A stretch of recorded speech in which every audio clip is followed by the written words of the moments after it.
My success broke him, but it was his jealousy that finished him. The polished marble floors of Sterling and Finch Investment Bank in Canary Wharf gleamed under the harsh, unforgiving light of 1,000 fluorescent bulbs. Every hushed conversation, every clinking coffee cup, echoed with the unspoken currency of power and prestige.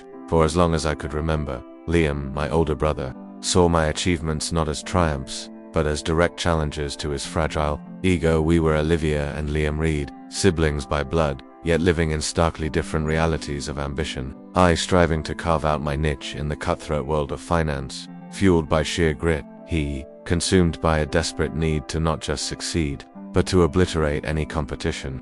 Especially if that competition was me. Growing up in our modest London suburb, every small victory of mine felt like a wound to him.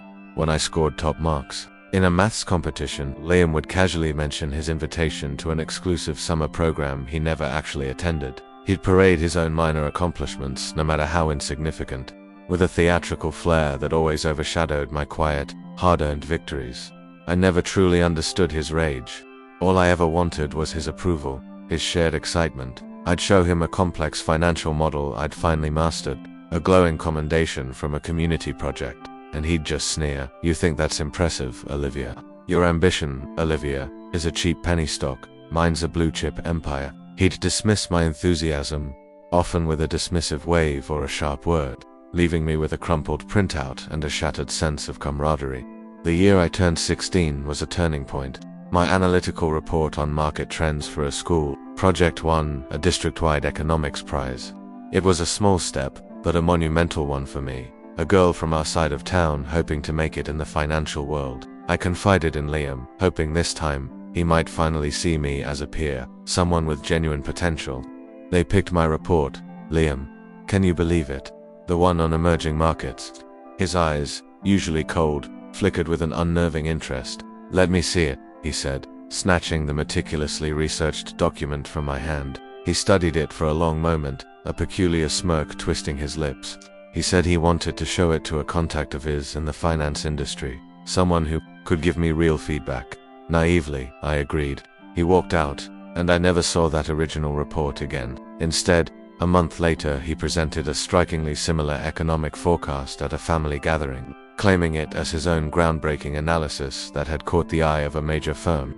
Every stolen idea felt like a withdrawal from my soul. It wasn't just data he took, it was my worth, piece by piece. In that moment, I stopped being the hopeful kid who believed in her brother. I promised myself I would never reveal my true aspirations to him again. 2 years later, at 18, I secretly secured an unpaid internship at a small hedge fund, working grueling hours while studying full-time. I built a network from scratch, proving my mettle with every late night and every successful trade simulation. Uncle David, our mother's elder brother, discovered my grueling schedule. "Olivia, dear, a hedge fund internship. Are you sure this is suitable? Liam always said you were more academically inclined, perhaps something in teaching, or even just a stable office job."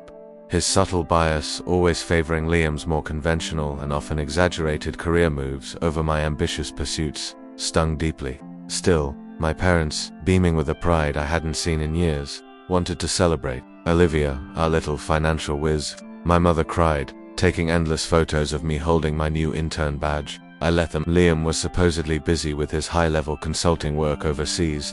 I thought, finally, I was safe from his destructive jealousy. I was wrong again. The next morning, my parents burst into my cramped university dorm room, their faces etched with panic. "Olivia, your brother. He's in dire straits," my father whispered, tears welling in his eyes. "He needs your internship connections. To save his global venture, it's about to collapse."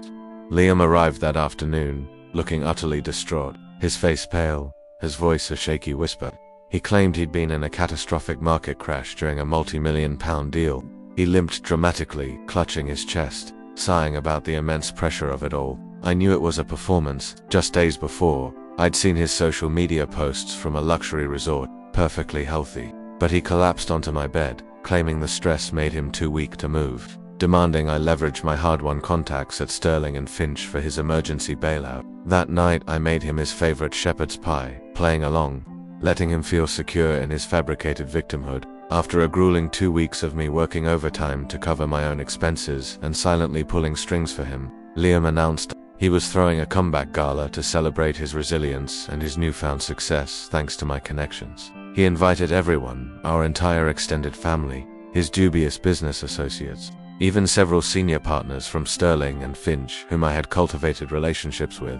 It was perfect. Halfway through the gala, as the opulent ballroom pulsed, with hushed chatter and clinking glasses, I tapped a crystal champagne flute with a spoon, the chime cutting through the genteel din. "Liam should give a speech," I announced, my voice clear and steady. "We're all so proud of your remarkable resilience."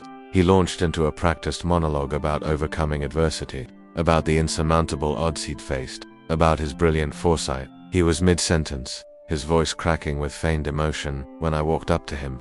I put my arm around him, pulling him into a seemingly warm embrace.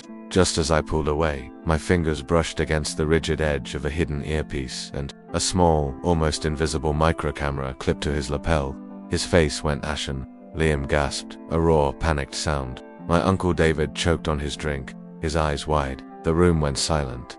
While everyone stood frozen in shock, I strode to the massive projection screen displaying the Sterling and Finch logo and, with a swift movement, switched it to a live feed. On screen, plain for everyone to see, was a recording. It was Liam, in a private office at Sterling and Finch where he'd gained access through my connections, rehearsing his market crash story in front of a mirror, complete with exaggerated limps and choked-up delivery, all while casually scrolling through a stolen client list from the firm's secure database. The audio was crystal clear. "How dare you," he shrieked, his pretense finally crumbling. "You've ruined his reputation, our family's name, over a petty grudge." Instead of admitting anything, he stormed out, pushing past our stunned parents and into the night, his carefully constructed facade shattering around him. I went back to my quiet corner, leaving my parents to deal with the bewildered guests and the murmurs of fraud circulating through the room. The next morning, I woke up to my mother's furious voice. "How could you do this, Olivia? Your brother. He said it was just a joke, a test of loyalty for a new business venture." I just stared at her, numb. I saw the cold calculation in his eyes, not a flicker of remorse, and I knew his end was inevitable, a self-inflicted wound. My success didn't break him. It was his relentless jealousy that finished him. If this story touched your heart, don't forget to smash that thumbs up and hit subscribe for more unforgettable, emotional, and viral true stories. We want to hear from you. Drop a comment and tell us, where in the world are you watching from?